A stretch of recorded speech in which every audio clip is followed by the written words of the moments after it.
충북안전체험관 순환체험센터에 오신 체험객 여러분 모두 안녕하세요. 리포터 임리아입니다.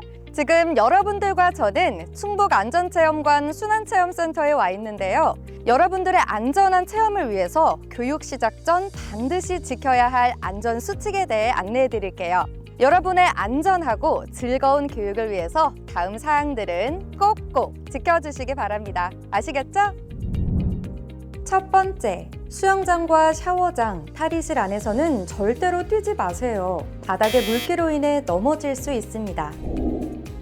두 번째, 절대 물속에 뛰어들거나 다이빙을 하지 마세요. 수온과 수심을 모를 때는 사고가 발생할 수 있습니다. 세 번째, 수영장을 들어가고 나올 때는 반드시 사다리를 이용하세요. 타일이 미끄러워 다칠 수 있습니다. 네 번째, 심한 추위, 속 울렁거림, 화장실 용무 등 특이사항이 있을 때는 반드시 손을 들어 교관에게 이야기해 주세요. 지금까지 순환체험센터에서 지켜야 할 안전수칙에 대해 안내해 드렸습니다. 우리 모두 안전수칙 잘 준수하여 체험객 여러분들이 즐겁고 안전한 교육 받으시길 바랍니다. 자, 여러분들 모두 다 잘 지키실 수 있죠? 그러면 생존 수영을 배우기 전 준비 운동부터 시작해 볼까요?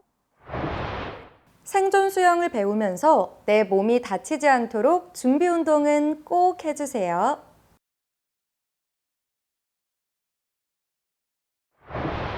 지금부터 멋진 선생님과 함께 생존 수영법 배워볼까요? 선생님! 네. 안녕하세요. 저는 충북안전체험관에서 생존 수영을 담당하고 있는 소방관 황인서입니다. 반갑습니다. 반갑습니다, 쌤. 그럼 오늘 선생님과 함께 생존 수영에 대해 배워보는 시간을 갖는 걸까요? 네, 그렇습니다. 근데 리안님께서는 네. 생존 수영이 뭔지 아시나요? 생존 수영이요? 생존 수영, 물에서 살기 위해 하는 그런 수영 아닌가요? 맞아요. 그런데 생존 수영이라는 것은 우리가 아는 수영처럼 힘들게 수영을 헤엄치는 게 아니라 최소한의 힘으로 구조대가 올 때까지 기다릴 수 있는 영법이에요. 그러면 정말 살아남기 위해서는 반드시 배워야 되는 수영이겠네요. 네, 맞습니다. 선생님, 얼른 배우고 싶습니다. 얼른 가르쳐 주세요. 네, 알겠습니다. 그러면 지금부터 저와 함께 생존 수영을 배워보도록 하겠습니다. 첫 번째, 입수하기 전 물 적응 및 발차기 연습입니다. 데크에 걸터 앉아 심장이 놀라지 않게 팔, 다리부터 수온에 적응해 보아요. 이때 옆 사람에게 방해가 되지 않도록 본인에게만 물을 뿌려주세요. 걸터 앉거나 누운 채로 발목을 쭉 펴고 발차기 연습을 하며 물을 눌러봐요. 또한 데크에 배를 깔고 엎드려 발목과 무릎을 펴고 물을 눌러봐요.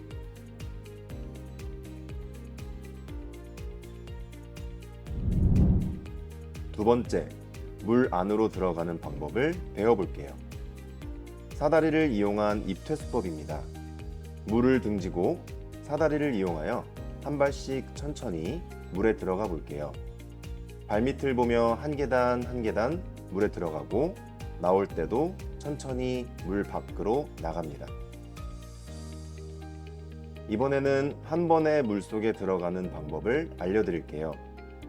양손을 삼각형을 만들고 자신의 왼쪽 허벅지 옆에 내려놓습니다. 그 상태에서 왼쪽으로 몸을 틀어 물 안으로 들어갑니다. 물 밖으로 나올 때도 양손을 모아 삼각형을 만들고 왼쪽 편에 놓고 점프하면서 엉덩이로 올라오면 됩니다. 세 번째, 생존 수영에서 가장 중요한 물에서 호흡하기입니다. 손가락을 펴서 코 밑에 대보세요.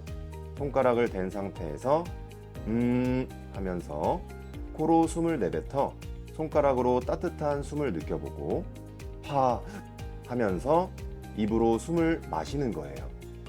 이번에는 물속으로 들어가 실습해 볼게요. 양손으로 데크를 잡고 고개를 물속으로 넣었다 빼보며 호흡을 해봐요.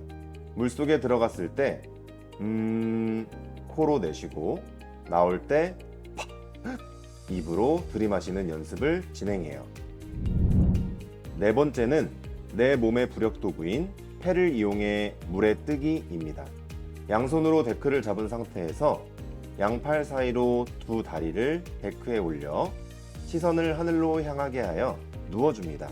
이때 귀는 물에 잠기도록 고개를 들지 말고 넣어주세요.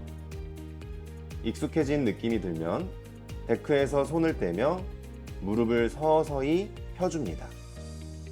이때 양손을 머리 위쪽으로 넓게 벌리며 다리로 데크를 밀며 스스로 물에 떠주세요.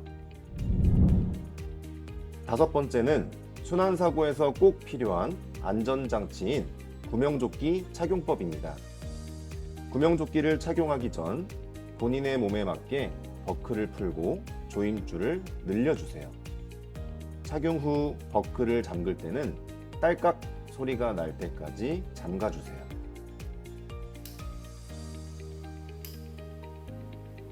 그 후 조임줄을 당겨 몸에 맞게 착용합니다. 구명조끼에서 가장 중요한 것은 아래에 길게 달린 생명줄입니다. 생명줄을 고리에 걸어 몸에 맞게 당겨줍니다. 생명줄 미조립 시 구명조끼가 위로 벗겨질 수 있기 때문에 꼭 구명조끼 착용 시 생명줄을 확인해 주세요. 여섯 번째, 구명조끼 입고 물에 뜨기입니다. 데크에 양손을 올리고 양팔 사이로 다리를 올려줍니다. 시선을 하늘로 향하게 하고 귀가 물에 잠기도록 누워주세요. 손을 떼고 다리로 데크를 밀어내며 양손을 머리 위쪽으로 넓게 벌리고 물에 떠보세요. 구명조끼 없이 맨몸으로 물에 떠 있을 때와 부력도구인 구명조끼를 입고 떠 있을 때와의 차이를 느껴보세요. 구명조끼와 같은 부력도구를 활용한다면 사고 발생 시 힘을 들이지 않고 물 위에서 생존할 수 있습니다. 이제 마지막으로 모여뜨기 및 체온 유지 자세입니다. 물에 뜨기가 가능하다면 이제 모여뜨기, 즉 구조 요청 자세를 배워보도록 하겠습니다. 모여뜨기란 옆에 있는 친구들과 손을 잡고 원을 만들어 다 같이 물에 떠 있는 것을 모여뜨기라고 합니다. 단체로 큰 원을 만들어 서로 모여 있는 모습을 보여줌으로써 구조대가 더 빨리 알아보기 쉽게 수면 위에 떠 있는 상태입니다. 모여뜨기를 하고 있다면 이제 열 손실을 최소화할 수 있는 체온 유지 자세를 알려드리도록 하겠습니다. 잡았던 손을 놓고 옆 사람과 팔짱을 끼며 체온을 유지할 수 있는 자세를 취해주세요. 옆 사람과 체온을 나누어 열 손실을 최소화하여 생존 시간을 늘릴 수 있는 방법입니다. 와, 정말 이해하기 쉽게 설명을 잘해주셨어요, 선생님. 그렇다면은 순환 상황 발생 시 가장 중요하게 기억해야 될 게 있다면 무엇일까요? 네. 어떤 순환 상황이 와도 당황하지 않는 거예요. 당황하게 되면 지금 배운 생존 수영 방법이 기억이 잘 나지 않겠죠. 그러니까 절대 당황하지 말고 다른 사람의 도움 없이 스스로 물 위에 떠 있는 능력을 키워서 구조대가 올 때까지 생존하는 것이 가장 중요합니다. 아시겠죠, 리아님? 네, 여러분들도 아시겠죠? 오늘 배운 생존 수영 방법 잊지 말고 꼭 기억하세요. 그럼 안녕!